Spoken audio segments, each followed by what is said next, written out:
Let's test some of the best bakeries in downtown Reykjavík. What better day to do this than the annual Icelandic bun day, Bolledagur, where we eat cream-filled pastry buns until we're about to burst.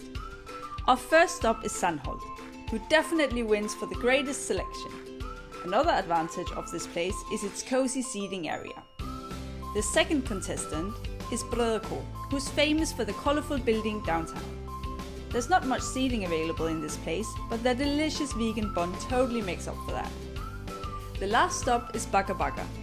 This cozy coffee shop and bakery transforms into a delicious pizza place around lunchtime.